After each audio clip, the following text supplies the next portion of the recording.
Mayday, mayday, mayday. Skyhawk 3753 Lima's lost all engine power. NTSB releases prelims on the New York City helicopter breakup, the MU2 crash in New York State, and Newark has even more ATC outages. What is Sean Duffy's plan? This and more aviation news. It's been a busy week on this episode of Taking Off.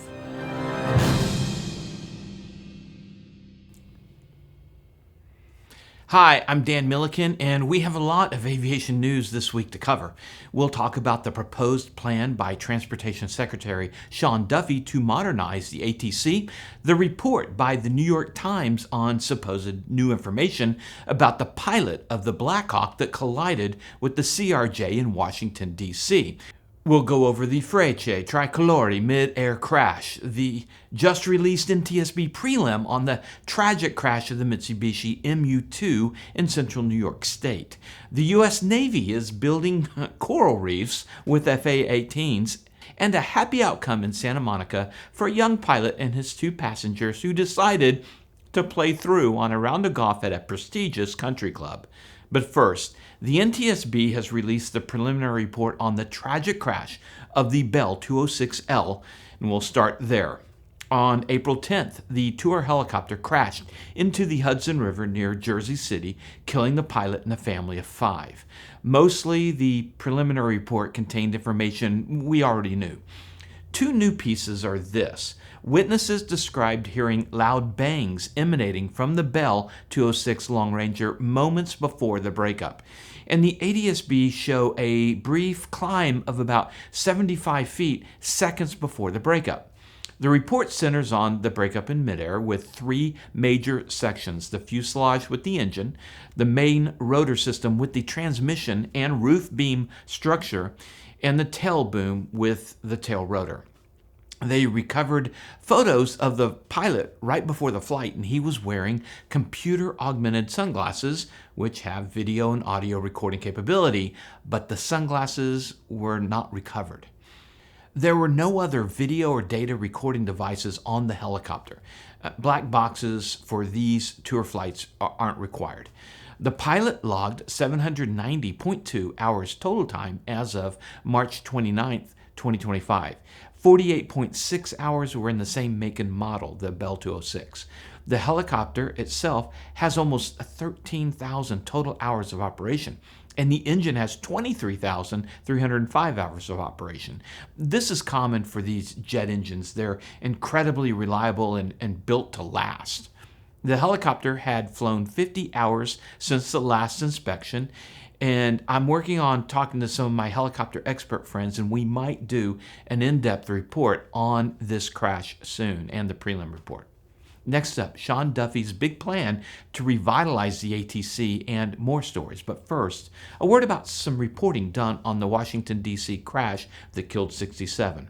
Last week, the New York Times released a sensational story about how the pilot of the Black Hawk, Captain Rebecca Lobach, that crashed into the PSA Airlines jet at Washington Reagan National, killed 67, that new info, how she had failed to heed her instructor's comment to change course. And I want to clear that up. The New York Times had no new information. What they were doing was repackaging info from the NTSB prelim that had already been reported on, claiming new information by simply rewriting the description.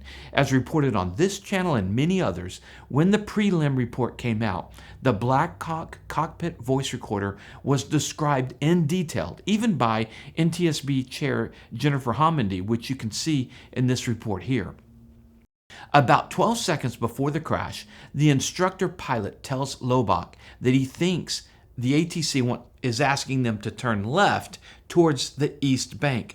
But Lobach didn't turn left and even veered a little bit to the right. Now, the Times, and consequently other mainstream media picking up on this, is using words like Lobach ignored instructor orders. But the instructor did not order Lobach to head left. Saying, I think they want us to go left, I guess is not as sensational as instructor orders pilot to go left. And by the way, it would not be unusual for an instructor pilot, if sensing a problem or danger, to grab the controls, saying, my aircraft, and maneuvering it to safety. And that didn't occur here. Lobach did not disobey a direct order from her instructor, according to the CVR and the NTSB. She was absolutely in the wrong place, and the instructor absolutely failed to correct that. And they both claimed visual with the CRJ, and the instructor said over the radio that they would maintain separation from the CRJ, and they failed. But I used the word they because this is on both pilots, and I just wanted to clear that up. All right, next. On May 8th, Transportation Secretary Sean Duffy unveiled his plan to overhaul the air traffic control system in the U.S. And from a 30,000-foot view, see what I did there, the plan includes upgrading the facilities, the equipment, the communications, and the automation. This is actually the systems that our air traffic controllers use to keep our skies safe. It is old. It looks like it's out of the 70s and 80s. And if you're an air traffic, you're 22 years old, you're 25 years old, and you're used to the highest technology at your fingertips, and we say, come be an air traffic controller, this is the system that you get to use.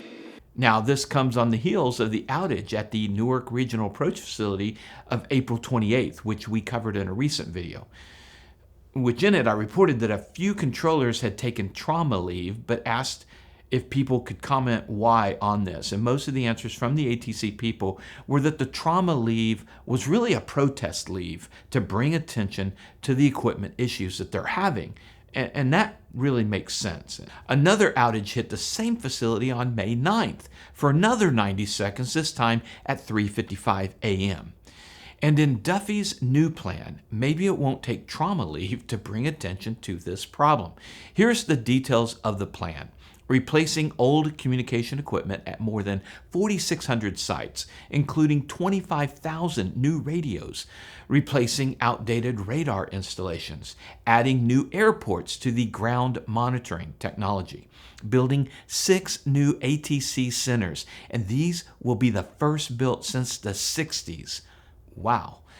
New hardware and software for all the ATC facilities and other improvements. And Duffy is asking Congress to allocate 100% of the funding up front so that the work can be done expeditiously, preferably in the next 3 to 4 years, rather than the 10 to 12 that a lot of people thought it would take. He said, one of the problems of the past is when you give small tranches of money year over year, politics change, leadership changes, presidents change, interests changes, and it never gets built. Duffy's plan announcement comes a week after committee and Congress introduced a $12.5 billion bill to begin the work of modernizing the ATC equipment. Duffy says this plan will have a much higher price tag. The plan is being embraced by aviation organizations like AOPA, airline unions, and the NTSB. I, for one, welcome the improvements, and I hope that they get the bipartisan movement to get this implemented quickly.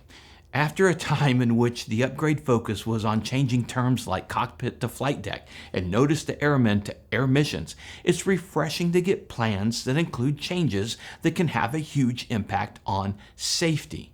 All right, moving on.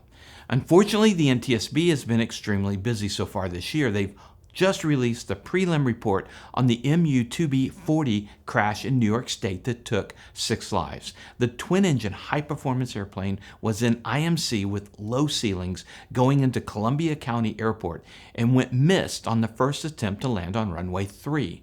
During the second attempt, while getting vectors to try the approach again, the pilot was given instructions to which he acknowledged. A minute after that, the controller gave the pilot a low-altitude warning, which the pilot never responded. Here's the details, the sequence. At 11:59 and 8 seconds, the controller instructed the pilot to turn right, heading 100. About 1 minute later, controller tells him to continue right turn to heading 140 and expect direct to initial approach fix. The pilot acknowledged. 2 minutes later, the controller gave him instructions for crossing the approach fix and cleared him for the approach, and the pilot acknowledged. That was at 12:02 and 40 seconds. 18 seconds before that, the airplane had begun a right turn to the southwest. At 12:02 and 56 seconds, this is 14 seconds after acknowledging ATC for the approach clearance, the airplane began a descent. And about 20 seconds after that, The controller gave that low altitude report, but no further radio communication from the plane was heard. Recorded security camera footage showed that there was a low ceiling, and it showed that the airplane came down through it in a steep descent. The engine sound could be heard in the recording, so the engines were working. At the time, the National Weather Service did not have any significant meteorological advisories, but they did have air mets for low-level wind shear, for IFR and mountain obscuration conditions, and occasional moderate icing conditions. The four corners of the airplane were found at the crash site, meaning there was not a substantial breakup before the crash. We'll hopefully find out the cause of this crash when the final report comes out, which will probably take about a year. Another incident for the USS Truman operating in the Middle East. Last week, the Truman had to take evasive maneuvers from a Houthi missile that was inbound, and an FA-18E being towed fell over the ship and was lost in the sea. Now, another Super Hornet had an unsuccessful landing attempt and crashed in the waters, and both pilots were able to eject safely and were recovered. Each aircraft is about $67 million, and the Pentagon stresses that the losses of the aircraft were not due to the Houthis. This comes on the heels of the incident in December over in the Red Sea, in which a fighter jet from the Truman was shot down accidentally by the USS Gettysburg. The Truman was also involved in a collision in the Mediterranean Sea in February, which resulted in the firing of its commanding officer. And keeping it in the Mediterranean for our next story, on May 6th in Pantelleria, a tiny island south of Sicily, 3 MB-339 jets from the Italian Air Force's Frecce Tricolori aerobatic team collided during their signature piercing the heart formation. The maneuver with 10 aircraft where, with smoke, they make a heart, has a moment where 5 aircraft go one way, 4 another, while the 10th splits the formation. On the inverted descent phase, 3 of the aircraft on the foreship portion made contact, causing damage to each plane. Incredibly, all 3 pilots were able to manage their stricken aircraft into emergency landings, with the number 8 aircraft veering off the runway due to suspected nosewheel damage. One pilot had a broken leg, and miraculously, that was it. This incident marks the second accident for the team in recent years, following a tragic crash near Turin on September 16, 2023, which claimed the life of a 5-year-old girl on the ground. The team also carries the weight of a historical tragedy at the 1988 Ramstein Air Show in Germany, where a collision resulted in 70 deaths, including 3 pilots and 67 spectators. The pilots' training and composure certainly came into play here, as they were able to get their planes down with no further injuries. The Italian Air Force has grounded the Frecce Tricolori pending a full investigation by military and civilian aviation authorities to determine the cause of the collision, which remains unclear. Now, on the happy side of things, sweeping across social media this past week was this incredible video of a 1965 Cessna 172. Occurring on May 2nd, the young private pilot with 2 passengers brings the Cessna into the golf course for the emergency landing. The prop stopped, full flaps, following the fairway at the Riviera Country Club in Pacific Palisades, a home of one of the PGA stops. Local media outlets say the plane originally was headed for the Santa Monica airport when it had apparent engine trouble. He made the call while flying over the mountain. Mayday, mayday, mayday. Skyhawk 3753 Lima's lost all engine power. We are at 2,000 and we are about 5 miles north of Santa Monica looking for a spot to land. Number 375 Lima Santa Monica Tower. Landing will be, you're clear to land on any runway. The wind is 220 at altimeter 2998. Yeah, we're not going to be making the runway. Looking for a spot right now. Number 57 Lima Roger, landing will be at your own risk. We will try to have personnel ready on the ground here. After making the call, he was able to identify the golf course as his best landing location. The NTSB is investigating and will wait for a report on why the engine might have failed. There's a saying among pilots, fly the plane as far into the crash as you can. And this is exemplified right here. He never quit flying, and not only did they walk away, but the plane only had minor damage. I do believe he repaired his divot. Well done on that landing. And just like in golf, let's go out on a good swing. This channel is our aviation news channel. If you would like more hardcore aviation, check out our sister channel In the Hangar. You can click right there. And if you're still watching to the end here, chances are you'd really like that channel. Oh, and also I've had several of you ask about the map right here in the comments. This map shows weather reporting at airports around the country. I absolutely love mine. I got it from metarmaps.com. I'm not sponsored by them, but if you do go over there and order it, mention that you heard about it from Taking Off. And I'd like to thank our sponsors for making all of these reports possible, like flyingeyesoptics.com, where if you go there and use our discount code Taking Off, all caps, one word, it'll get you 10% off. These are the best glasses for under helmets and headsets, super thin. And zvision.com, the brightest landing and taxi lights available for your airplane. xevision.com, check them out. And we've got all the others in the description below. And if you'd like to watch another report we did, you can check it out right here. Oh, and let me know if you like these reports that have lots of stories like this one, or you prefer videos where it's just one story. Thanks again for watching. Remember, superior judgment trumps superior skill.